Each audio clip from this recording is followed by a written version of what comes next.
Yamunatira Banachari Yamunatira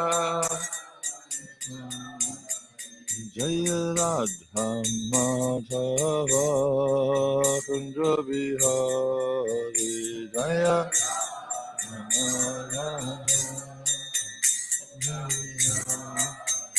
Jaya Radha Madhava Kundra Bihari Jaya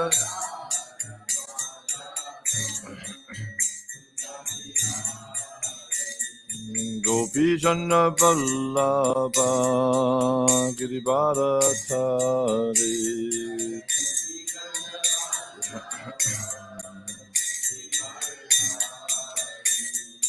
Gopi Jana Vallabha Giribharatari Gopi Jana Vallabha Yashoda Nandana Braja Jana Ranjana Yashoda Yashoda Nandana Braja Jana Ranjana Yashoda Nandana Yamuna Tira Banachari Yamuna Yamuna Tira Banachari Yamuna Tira Jaya Radha Madhava Kundra Bihari Jaya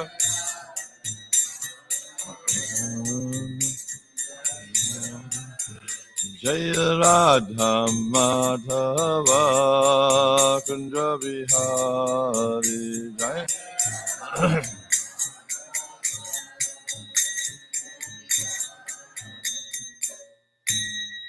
Chinese Vishnu Vishnu Pad Paramahamsa Hari Vrajaka Charja Asto Tarasata Shri Shri Mati Divine Grace Abhai Charana Ravinda Bhaktivinoda Swami Srila Prabhupada Ki ISKCON BBT Founder Acharya Save the Whole World Srila Prabhupada Ki Jai Nitya Vishnu Vishnu Pad Paramahamsa Hari Vrajaka Charja Asto Tarasata Shri Shri Mati Divine Grace Srila Bhakti Siddhanta Saraswati Thakur Maharaj Ki Ananta Koti Vaishnavinda Ki Namacharya Shri Haridas Thakur Ki Premzaka Ho Sri Krishna Chaitanya Prabhu Nityananda Shri Advaita Gadadhara Sri Gaura Bhakti Ki Sri Sri Radha Krishna Gopana Shamakund Radha Kund Giri Govardhana Ki Braj Bhumi Shri Vrindavan Ki Navdip Mayapur Dhama Ki Purushottam Chetra Jagannathpuri Dhama Ki Ganga Mai Ki Jamuna Mai Ki Bhakti Devi Ki Tulasi Maharani Ki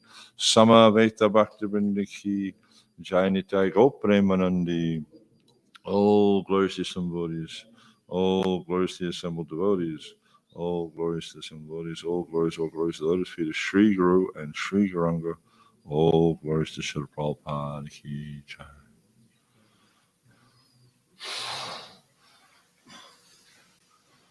Om Namo Bhagavate Vasudevaya. Om Namo Bhagavate Vasudevaya. Om Namo Bhagavate Vasudevaya.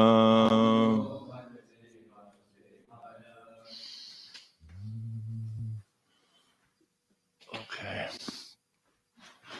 So we're reading from text 12, I think.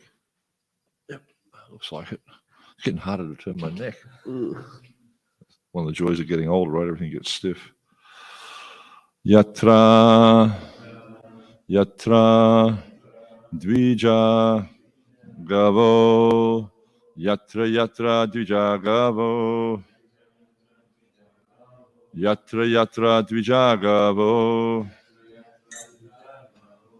Veda Vanashrama Kriya. Veda Vanashrama Kriya. Veda Vanashrama Kriya. Yatra Dvijagavo. Veda Vanashrama Kriya. Tang Tang Janapadam Yata Tang Tang Janapadam Yata Tang Tang Janapadam Yata Sandipayata Vishyata Sandipayata Vishyata Sandipayata Vishyata Tang Tang Janapadam Yata Sandipayata Vishyata Yatra Yatra Dvijagavo Vedavanashrama Priyaha Tang Tang Janapadam Yata Sandipayata Vishyata Yatra Yatra Dvijagavo Vedavanashrama Kriyaha Tang Tang Janapadam Yata Sandipayata Vishyata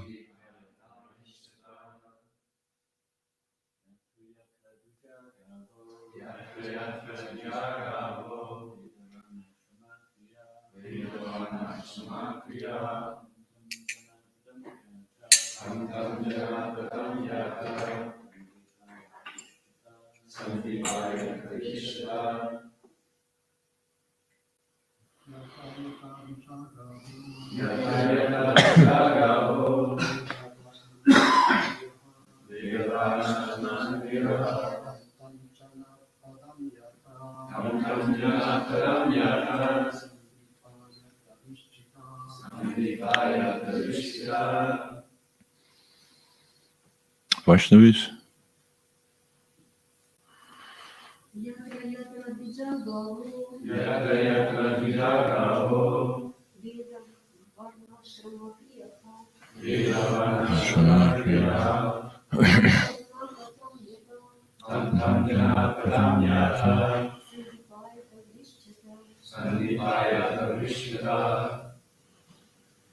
Yatra yatra, wherever.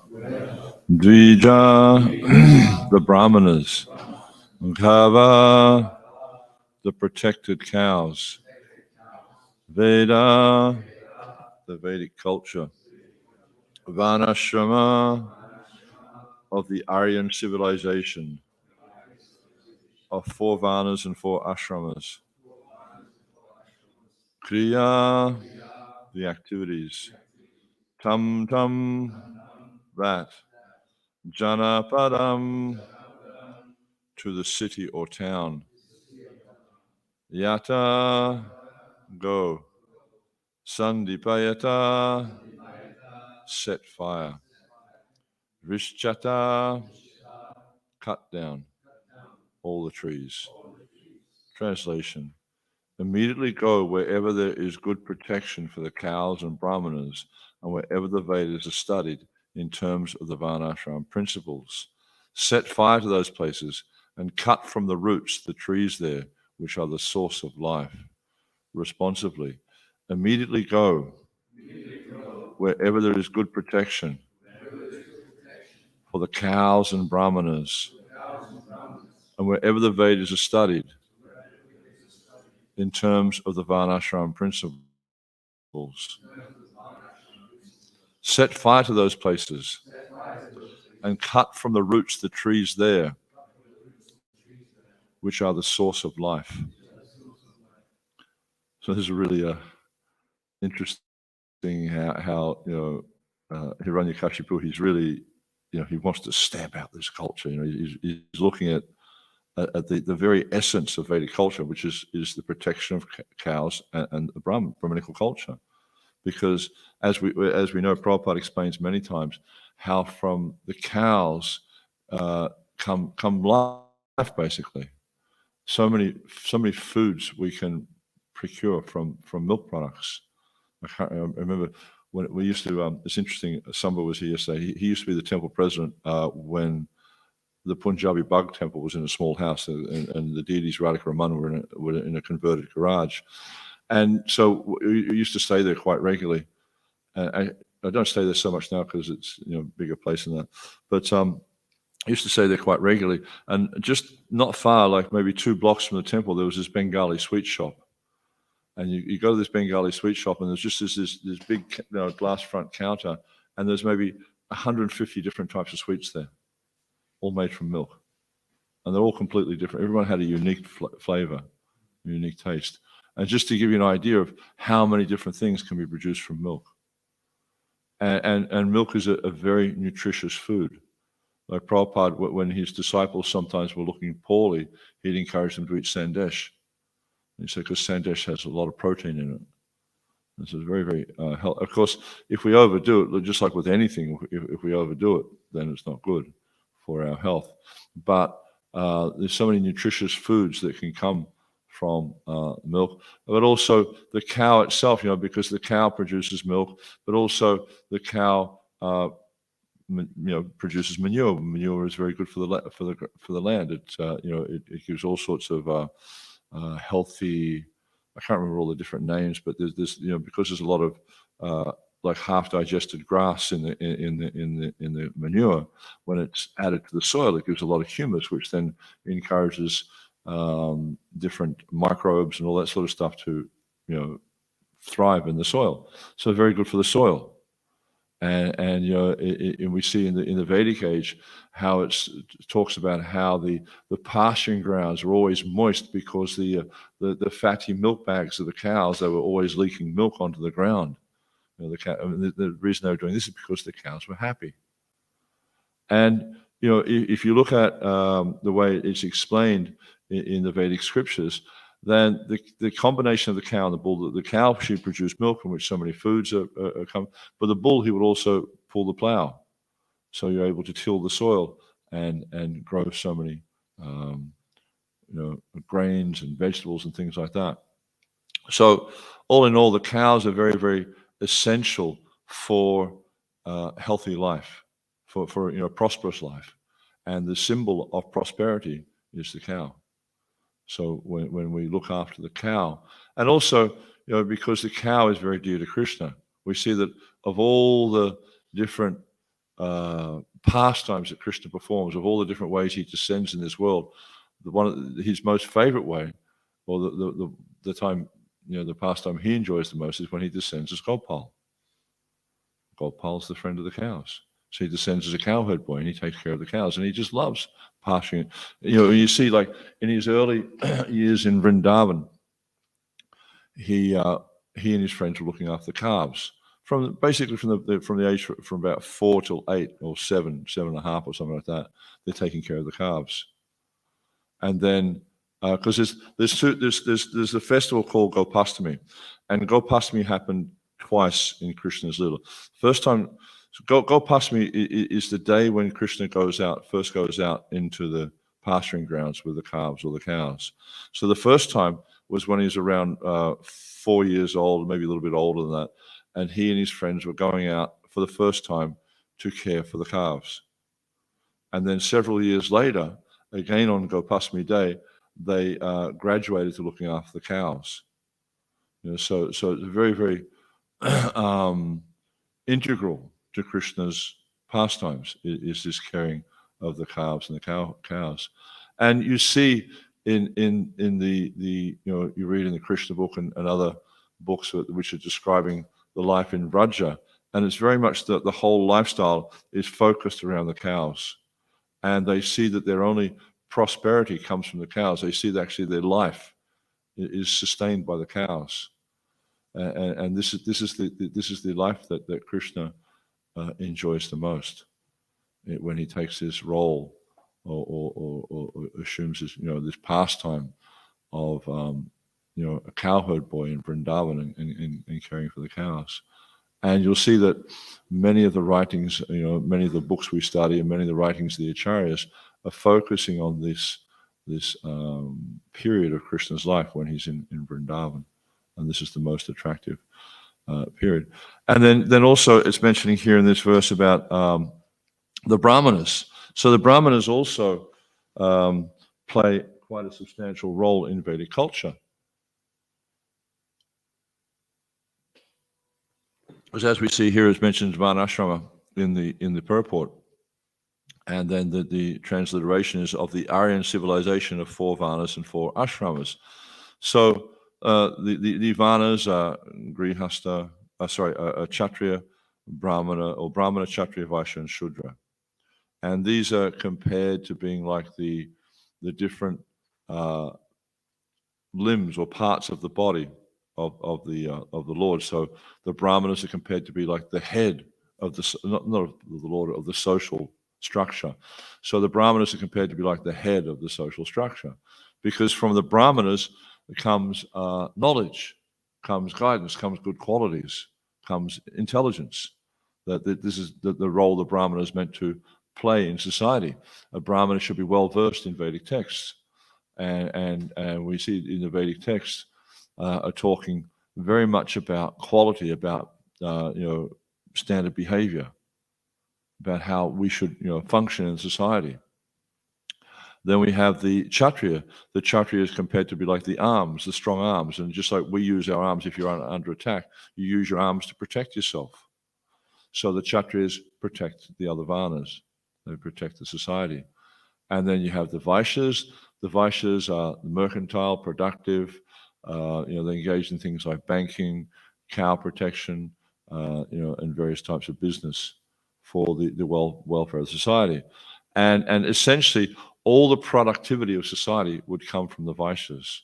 So everything you would eat, all the produce you would use for building the things you'd use for building houses, everything would come from the Vaishya class. And then the Shudras, their role was simply service to others. And you can read, particularly later on, in I think it's the last 3 or 4 chapters of the 7th canto, Narad Muni is giving quite a vivid description to Yudhisthira Maharaj about the different Varnas and the ashrams and the roles they're supposed to take in society. But from that description, you can see how important this social structure is.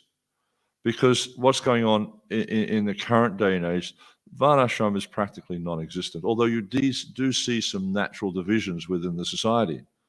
You do see people who are Brahmanically inclined, even though they don't understand what a Brahmana is, but they are somewhat Brahmanically inclined in that they have a disposition towards knowledge. They have a disposition towards trying to understand the truth. But they don't understand the finer qualities that go along with being a Brahmana, such as mentioned in the Gita, there's samadhamma taposacham chantiraja mevicha jnanam vijnanam yastikam brahma kama sabhavacham. That there's this equanimity or equanimity, how they're equally disposed to all different persons. Regardless of their background, they're equal to them. And it mentions that in the, what's that verse in the Gita? Gava hasti, what's that? Sunichaiva sapakecha pandita samadashana. You know the verse, man? Oh, yeah, thank you. Vidyavinaya sampane brahmani gavi hasti, sunichaiva sapakecha pandita samadashana. But someone who has this equal vision, and this is where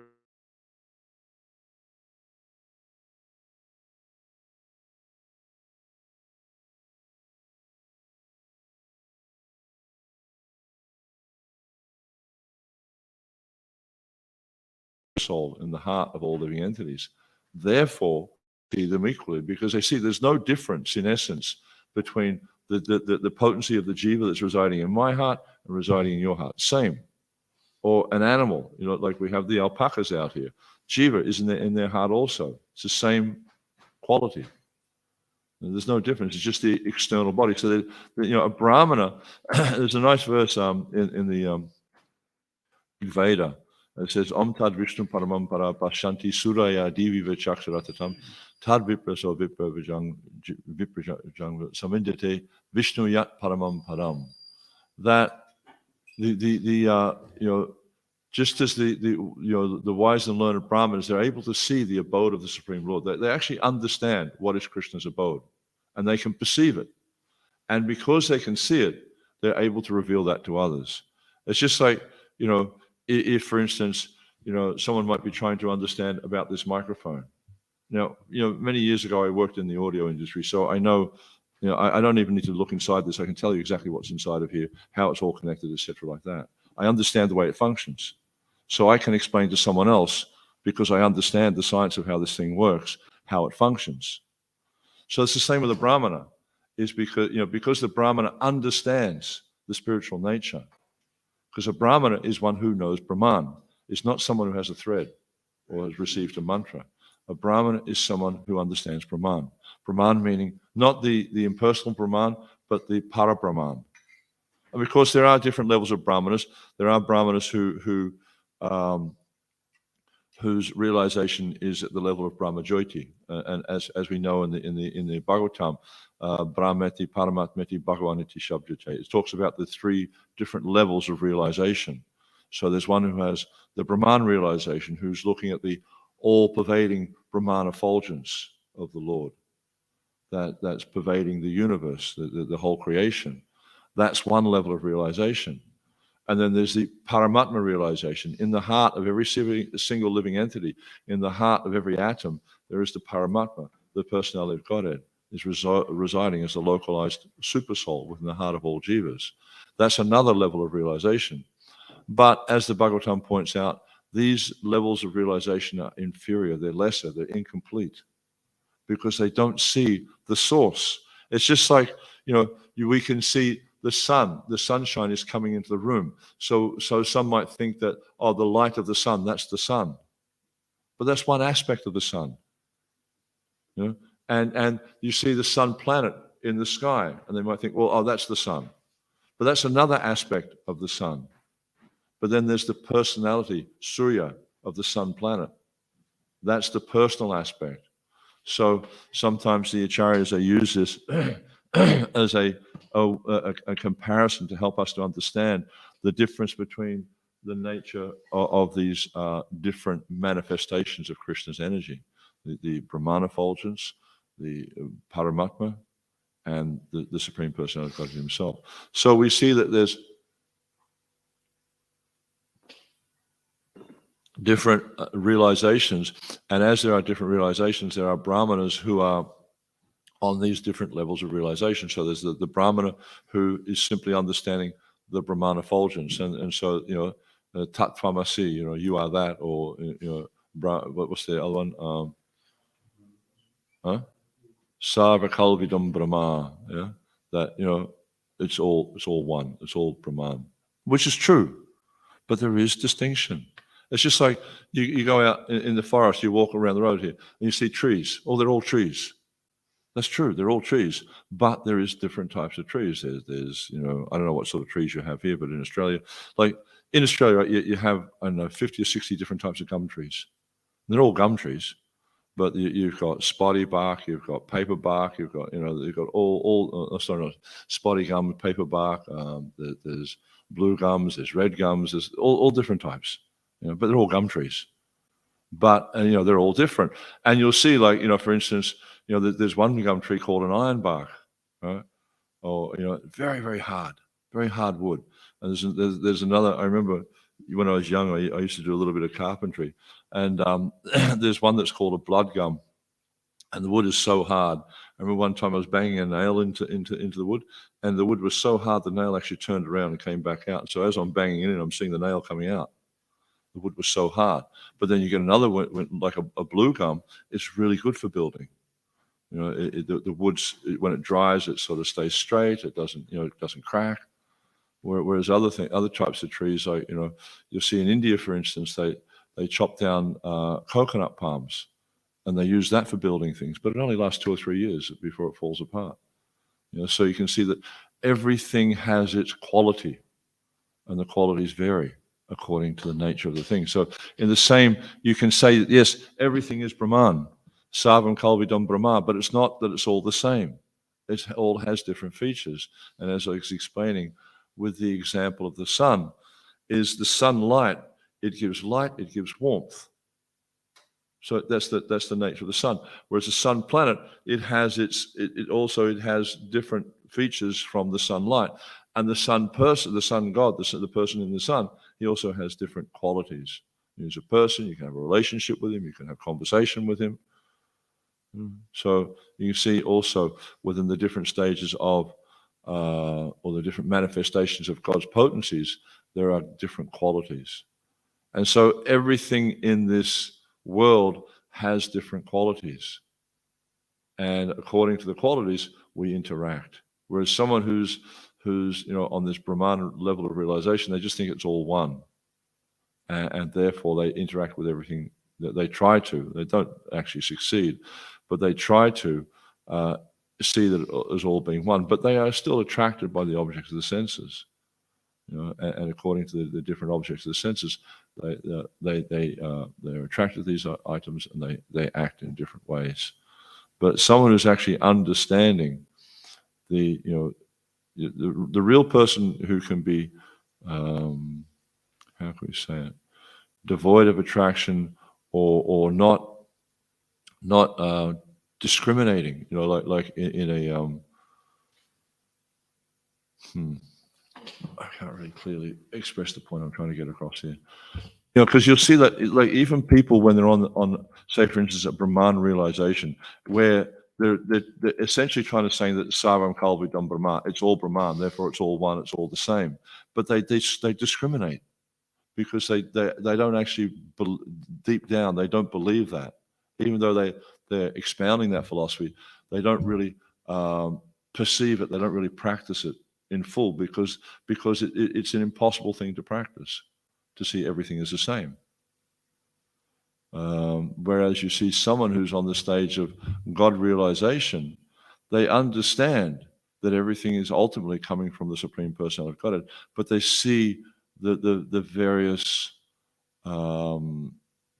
manifestations. They see the differences between these different manifestations. Therefore, they act accordingly. It's just like Prabhupada, Prana, Hoksha, and myself were having a conversation outside last night. And it's just like, even though within this manifestation we see that, this Pandita Samadashana, how the advanced person sees that every living entity, every creature is ultimately a manifestation of the Supreme Personality of God. Still, we don't act with every living entity the same. I'll give you an example. You may go up and embrace a child or a friend or a loved one or something like that, but would you go and embrace a tiger? It's the same. And this is where this tattvamasi, that you are that, this is where this falls apart. Or Sarvakalvidam Brahma, this is where it falls apart, because they don't actually, they don't really see things as being the same, because otherwise they treat them the same. Or like, I was having a conversation with someone yesterday. In Australia, some people call Australia the lucky country. And so one person I met interpreted the reason Australia is the lucky country is because of the 25 most venomous snakes in the world, we've got 22. The place where I live in Australia, there's one particular snake. It's a little short, stubby snake about this long, really fat, and really angry snakes. They're called death adders. And so the place we call Death Adder Valley, because there's so many death adders, and they're really slow-moving snakes. But when they strike, they're so fast you can't, even if you record it with a video camera, you can't see them strike. They're so fast. And actually what they're doing is they strike several times, what looks like once. And you slow the video down to about half speed, you can actually see they hit several times. They're very, very fast. So you wouldn't go out and embrace one of those, because it'll be the end of your life. So even though they practice this kind of view that it's all one, in reality they don't. They espouse this view, but they don't see it as one. So anyhow, that's just the different types of brahmanas there. But the one who's actually a brahmana understands Brahman. He sees that the Brahman means the Supreme Personality of God. So they're able to see the abode of the Lord. And therefore, because they understand what it is, they can reveal it to others. And that's the point. Is someone, it's just like we were also talking last night about, if you listen to a Prabhupada lecture, Prabhupada lectures like 25, 35 minutes. Sometimes they might go up to an hour. But you'll see how much content Prabhupada packs into that short class. Huge amount of content. And also, the thing is, like, you listen to a Prabhupada lecture and you get so much understanding. Why?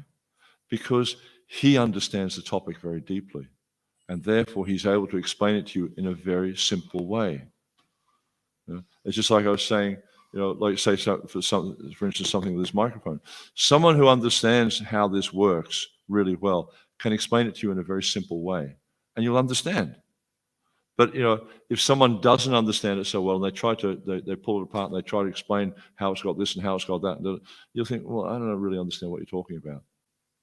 So often you'll find that if you don't understand what someone's explaining to you, it's generally because they don't have a good understanding of the topic.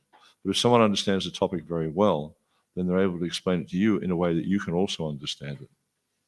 So this is the position of a Brahmana, is they understand who the Supreme Personality of Godhead is. They understand what our relationship with the Supreme Personality of Godhead is.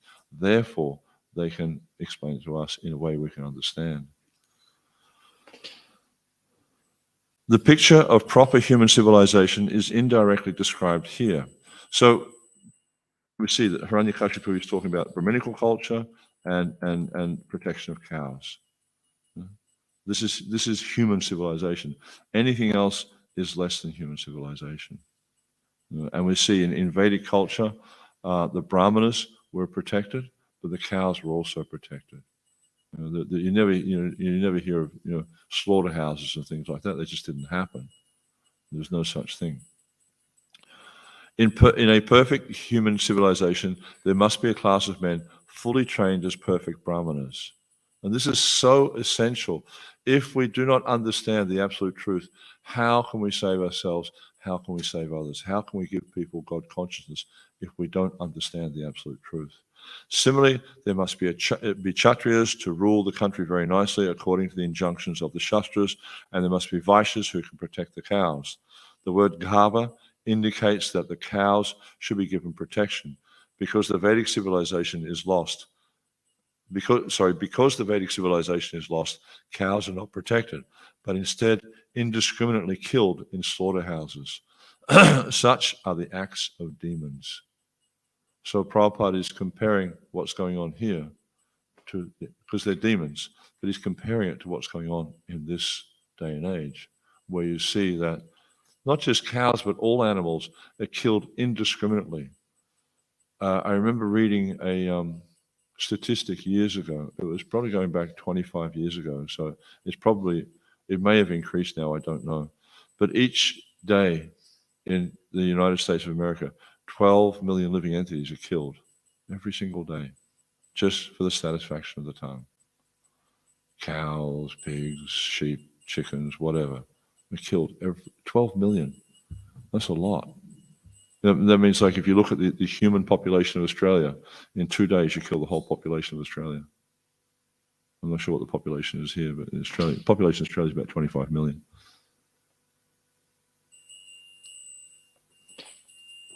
And Prabhupada said here, such are the acts of demons, because they take defenseless living entities and kill them. It's just like, a parent kills their child. You have a young child, 3, 4 years old. They're defenseless. What can they do to protect themselves? And you kill them. So when a human kills another human, there's usually quite strong repercussions. But you can go out and kill as many. Like I remember that when I was younger, I met this guy who used to go hunting rabbits in South Australia, but he'd do it with a machine gun because he could kill lots of them at once. Just indiscriminately killing for the pleasure, the buzz he was getting from firing guns and killing living entities. Didn't eat them or anything. I just killed them and left them to die. So that's just indiscriminate. This is the act of demons, is to kill living entities like that. Therefore, this is a act of civilization. Varnashram Dham mentioned here is essentially for human civilization. Unless there is a Brahmana to guide, a Kshatriya to rule perfectly, and a perfect Vaishya to produce food and protect the cows, how will people live peacefully? It is impossible. And that's what we see is going on now, is where can you find peace in the world? Everywhere you go in the world, that there is so much anxiety, there's so much disturbance, there's just like, everyone now is experiencing the price of everything is just going up and up and up and up. And everyone's in anxiety about it.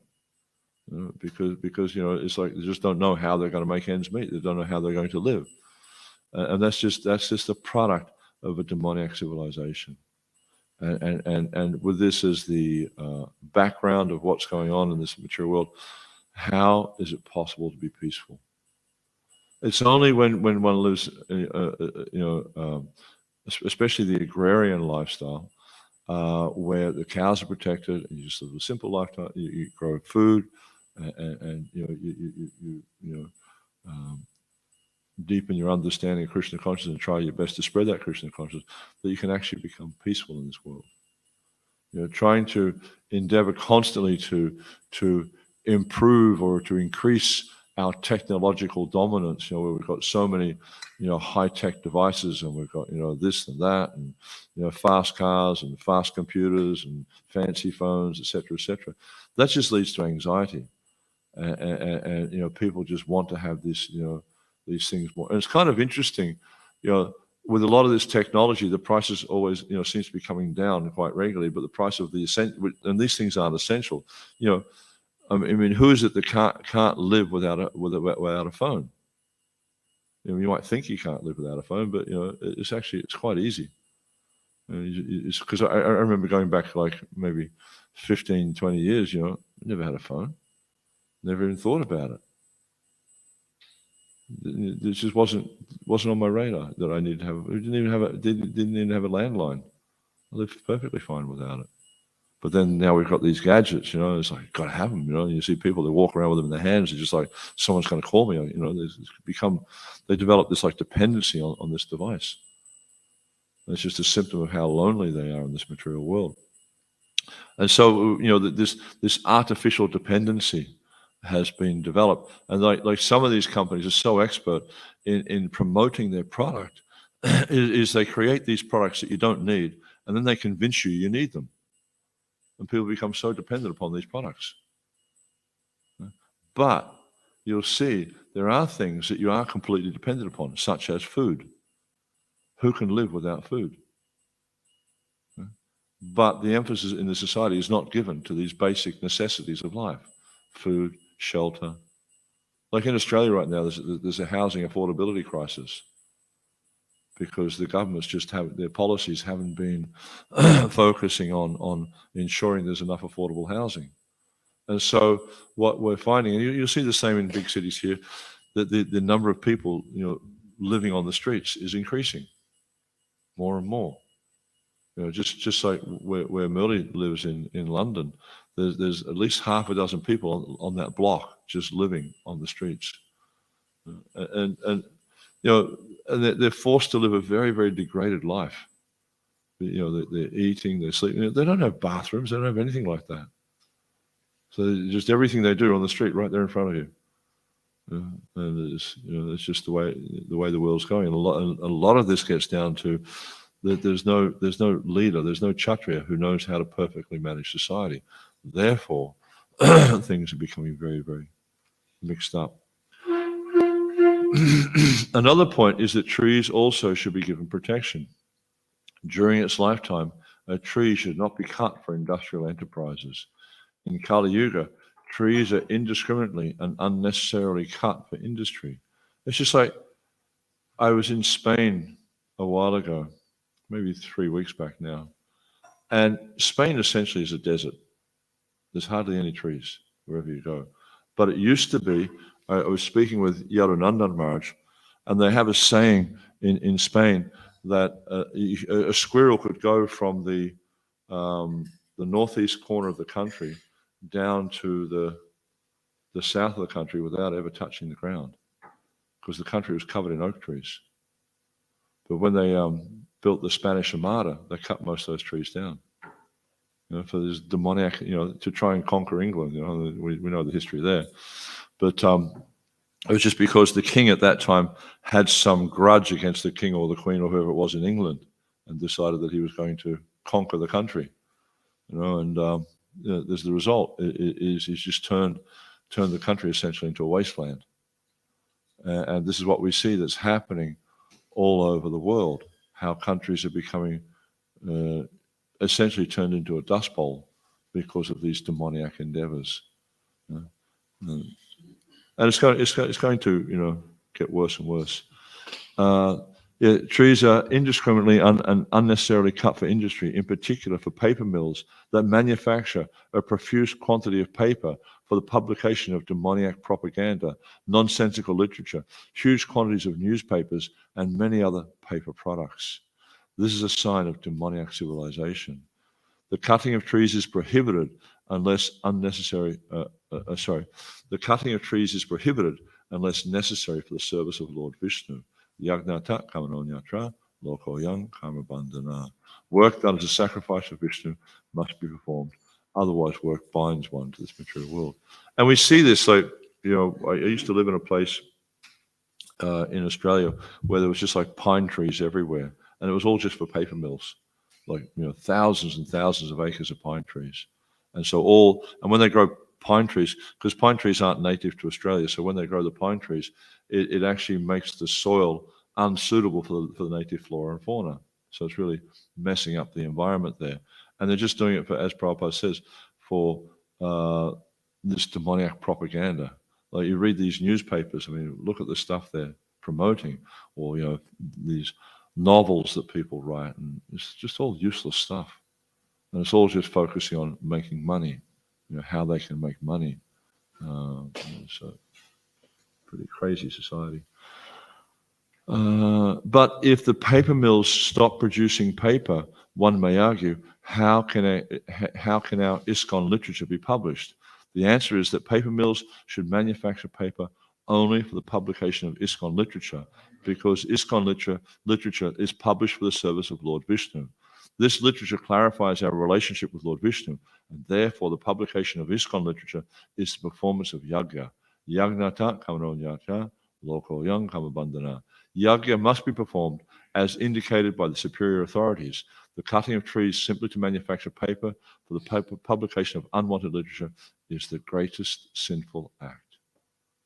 So the thing is, like this whole society, they don't understand this, but this whole society is focused on sinful activities. Everything they're doing is simply for the satisfaction of the senses. But as Prabhupada's pointing out here, it says yagya should be done for the sacrifice, for the satisfaction of Krishna or Vishnu or Yagya. He's called Yagya also. So the purpose of all our activities should be simply for the satisfaction of the Lord. If it's not, if we're doing some activity for the satisfaction of ourselves, then actually this is sinful activity. And this is where the society is going wrong, is that everything they're doing is for the satisfaction of the self. Everything they're doing is to gratify their senses or their extended senses, meaning family, friends, society, etc. But the purpose of all our activities is meant to be to satisfy Krishna. And this is actually a godly society. And it's really interesting here. We see how, like you read this section here, preceding verses and the coming verses, you'll see how Hiranyakashipu, he was very conversant with Vedic culture.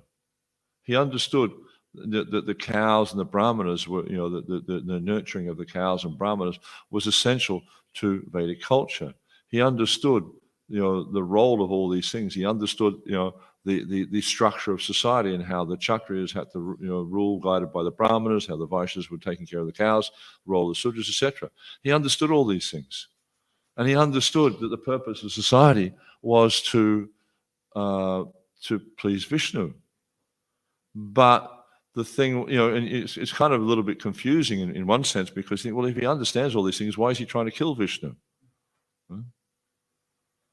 Because the thing is, like years ago, I was listening to this lecture series by Sri Dayananda Maharaj, and he was talking about the Yoga Sutras of Patanjali. And you see in the Yoga Sutras of Patanjali, he's talking about various aspects of the Vedic culture, but without trying to convince people of these, you're not the body and things like that. Whereas you look at the Bhagavad Gita, Arjuna, Krishna is convincing Arjuna, you're not the body, you're a spirit soul, etc. And therefore you should act in this capacity. So Sridhar Maharaj is making the point that in the Yoga Sutras, because these kind of concepts were just part of everyday life, therefore Patanjali is presenting his yoga to people who understand these concepts of you're not the body, your spirit soul, the mind, the material mind acts like this, the way to control the material mind is like, all this kind of stuff. So it's just, this is the background. So here also we see that, Hiranyakashipu, he's just attacking these things that are understood by everyone in society to be the backbone of society, Brahminical culture, cow protection, all this sort of stuff. So the Vedic culture was quite prevalent, and you'll see, as he goes on in the subsequent verses, he starts talking about how you're not the body, your spirit soul inside the body. The body, the living entity transmigrates from one body, it goes through all these different transmigrations. It's just understood that this is the reality. But his disqualification is that he wanted to be the Supreme Personality of Godhead. He didn't accept that Vishnu was the Supreme Personality of Godhead. And even though he understood Vedic culture to some extent, he didn't see the difference between the Supreme Personality of Godhead and himself. He thought he was just a powerful person. And he was also a powerful person. He was thinking, okay, by my endeavors, I'll overcome this powerful person. I'll kill him. I'll cut off his head, was what he was saying. But he didn't understand that the nature of the Supreme Personality of Godhead, Vishnu, as the Ishvara Paramakrishna, Satchidananda Vigraha, Anadi Radi Govinda Sarva Karana Karanam, that he's the cause of all causes, he's the origin of all origins. He didn't see this, he didn't understand this. He just thought that Vishnu was the same as me. Maybe a little bit more powerful, but I'll kill him. Don't worry, I'll kill him. So, even though he understood the culture, even though he had this founding in Vedic knowledge, just like you see with Ravana and his brother, his son. What's his son's name? No, Indrajit. Indrajit was performing Vedic sacrifices. So they understood the culture, they lived the culture, but they didn't really understand the essence of the culture was the service of the Supreme Personality of Godhead, and they didn't understand this concept of this as Lord Chaitanya points out, Jivera Sarupa Hoy Krishnera Nityadas, Krishnera Tatasta Shakti Beda Bed Prakash. They understood they weren't the body, that they got. And we see that even people like Socrates understood he wasn't the body. But this is the beginning of self-realization. It's not the end. It's the beginning, Prabhupada points out when he's discussing Socrates. So they had that foundation in the Vedic knowledge, but they didn't actually have the fruit of this knowledge. The fruit meaning understanding that they were not the body, that they're Krishna's eternal servant. They had half. So like, what's that? Ada Kukuti Nyaya, the logic of half a hen.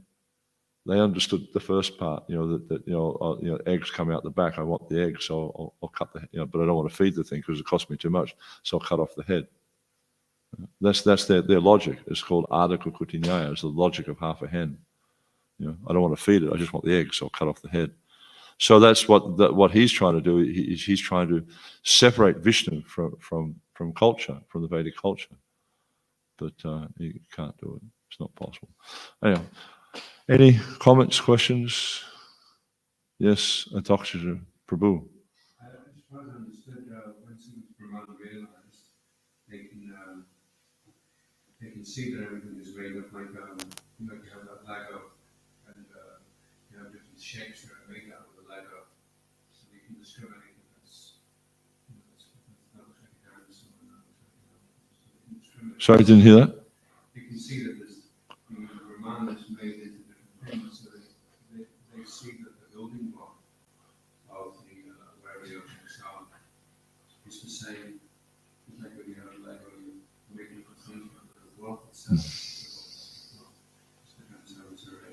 Yeah, but for them, these different forms are just temporary. And ultimately, we're all one. And their idea is to merge into that oneness. But there's a really interesting book by Bhaktivinoda Thakur called the Tattva Viveka. And he defeats this concept of oneness in a very simple way, because he's saying that if ultimately we're all one, then when one person achieves their emancipation or liberation, then we should all simultaneously achieve that emancipation because we're all one. So the fact that one person gets realization, one person doesn't get realization, indicates that we're not all one. Because if we're all one, we'd all achieve liberation at the same time because we're all one. So even you don't even have to go to the point of philosophy, because it's just illogical. There's no logic to it. Whereas you look at, if you take the time to understand the Vedic Siddhanta, you'll see not only is it philosophically sound, it's also quite logical. It just makes sense, the way it's explained in the Vedic texts. But then, when Shankaracharya, as we understand, Shankaracharya had a mission to fulfill. He came down and he presented the Vedic texts in a bit of a different sort of a way for a particular purpose. But essentially, it's almost like you could say it's a demoniac philosophy, because it denies the existence of God. And there was Prabhupada's mentioning in the Bhagavatam that there's different duties, the Kshatriyas, Brahmins. So it would seem that Brahmin has the quality of being forgiving. Yeah. You could say one was the Shudra, where Prabhupada was saying that they try to make it attached to society and the worship and make everyone Shudra, but you can't do it because some people will know how to make money, some will be more pure. Yeah. So it's failed. The whole experiment failed. So if you try to say in this one, well, we're just going to go from Shudras down to Brahmins, that doesn't really make sense, because there will be, it won't work, the body won't work, if you just go ahead, you'll need people that are fearless and prepared to stand up. So if they were just being submissive and forgiving all the time, it wouldn't work. Yes and no, because the nature of a Vaishnava is to be forgiving. And while we may have the service of being a Brahmana, a Kshatriya, Vaishya, Shudra, still we're Vaishnavas. So the nature of a Vaishnava is to be forgiving. But it's just like, if you look at the role of a parent, similar kind of concept. The parent obviously has to discipline the child for the child's benefit. And we can see this in Krishna's pastimes, how Yasodhi Mayu, she was disciplining Krishna, but she was disciplining Krishna not because she was a brutal person and she wanted to, beat him with a stick or something, but she understood, if I don't discipline him, he won't grow up to be a nice boy. So the parent does that. But the underlying principle of the parent is love. But in this day and age, that's just messed up like anything. And you see what people do to their children. It's just it's beyond animal behavior. It's just like barbaric what they're doing. So everything is because there's no culture, because there's no rule of law, everything is lost. But as Vaishnavas, even though we may have these different roles, so we may be a temple manager, for instance. So temple manager has to administer. Temple management has to sometimes point out to devotees things they're doing wrong. But that we can never forget we're dealing with Vaishnavas. Never forget that. Even though you have this position of being a temple manager, never forget that these are Vaishnavas, and Vaishnavas are dear, whatever level they may be at. Sometimes we see that people rationale, oh yeah, but they're not Vaishnavas because this, that, and the other. No, we don't have that qualification, or we don't have that adhikar where we can say this person's not a Vaishnava. They're chanting Hare Krishna, they're serving Krishna, we accept their Vaishnavas.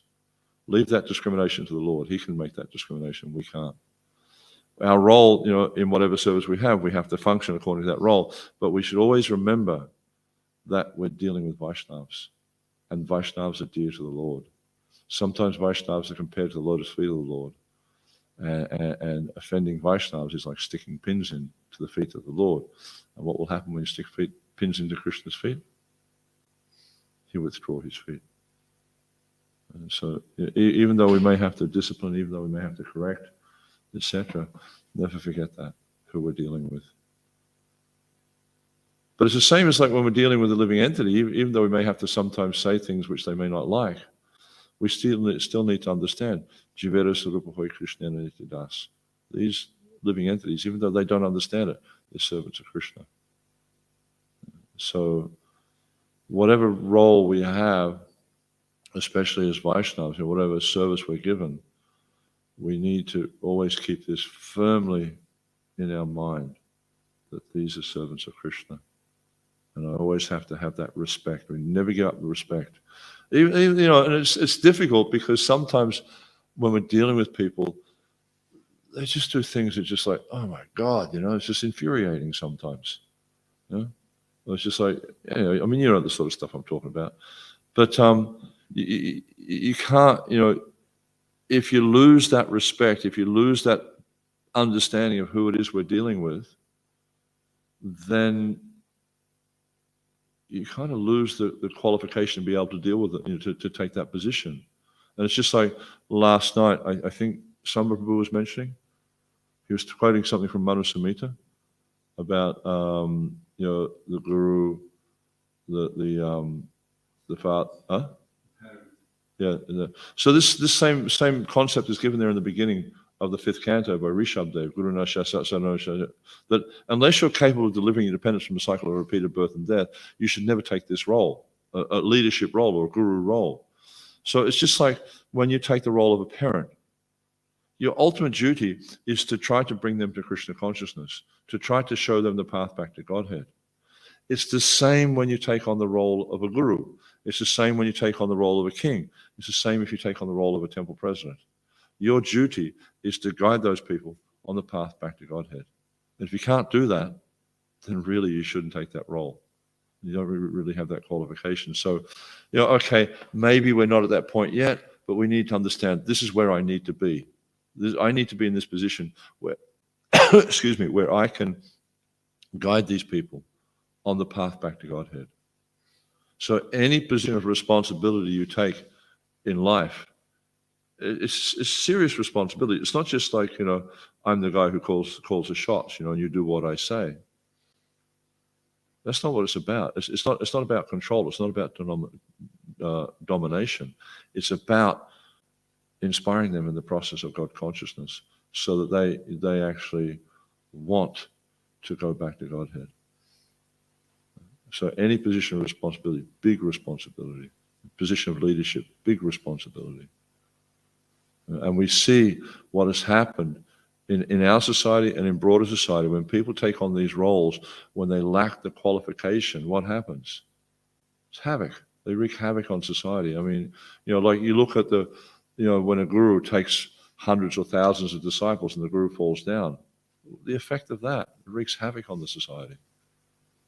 And the people just lose faith. That they lose faith in the process of Krishna consciousness. Not just their guru, they lose faith in the process of Krishna consciousness. So quite devastating. Prabhu? In a society of Vaishnavas, how to engage those who got a Kshatriya tendency other than... Who got what? Kshatriya tendency other than administration. How to engage those who got this Kshatriya tendency. Yeah, you'll see like in Kali Yuga that all these tendencies are mixed. It's very rare. I don't think I've ever seen someone who's like, purely Brahminical or purely has a Kshatriya tendency. So, it can be challenging because like oftentimes you'll see, devotees are doing services which they're not suited to, and you find that when you can find what works for them best, then they can flourish in that situation. And that's the I guess the art of being a good manager is try to understand what is a person's nature and how to connect that with Krishna. Because it is a conditioned nature. We're all conditioned. So what is that conditioned nature, and how to engage that conditioned nature excuse me, in such a way that they can flourish in Krishna consciousness. And someone may have particular tendencies, like you mentioned, Kshatriya tendencies. So, they can be involved in management roles or just supervising things or whatever. But, of course, we have to, because oftentimes, like you look at someone who has, so-called Kshatriya tendencies, and oftentimes they're just control freaks. They don't really have Kshatriya tendencies at all. They just want to dominate people, and someone who has Kshatriya tendencies, it has a nurturing capacity, because you'll see the role of a Kshatriya is to nurture the other Varnas, to help them flourish in that Varna with a specific goal, with the goal of bringing out their Krishna consciousness, not with bringing out their materialistic tendencies. That's the goal. The whole purpose of Varnashram is to bring one closer to Krishna. That's all it's for. You engage a person according to their nature to serve God. Not you engage them in a way that makes more money for you. That's not Varnashram. That's a Surik Varnashram. It's not Daivi Varnashram. Daivi Varnashram, because Daivi, it's divine. It's connected with the divine. And the purpose of Varnashram is to bring people closer to God. So, and Kali Yuga is a very, very difficult time. So it's very hard to understand how to engage people. And the best way to engage people is simply just to engage them in hearing and chanting. I remember Burijan Prabhu telling me years ago that a good manager is one who studies the Bhagavatam all day long. Because it means you've organized things in such a way that you don't have to do any of that stuff. Someone else is doing it, and you just read the Bhagavatam. Because if it says Krishna Swadhyama Bhakti, what's the verse? Is it there? This Bhagavat Purana is as brilliant as the sun, and it's descended in this age to give knowledge to those persons who are immersed in this darkness of ignorance. So if we don't understand this philosophy, how are we going to save somebody else? We have to understand this philosophy. Otherwise, how can we give Krishna consciousness to others if we don't understand what we're giving? So, good manager studies the Bhagavatam all day. That's our goal, is just to get to the point where it's just like you look at Krishna's management. It's so perfect. He doesn't get involved at all. That's the sort of management we need in ISKCON temples. It goes on so well that the leaders don't have to get involved in it so much. And now and then they do, but basically they manage from the speaker's asana.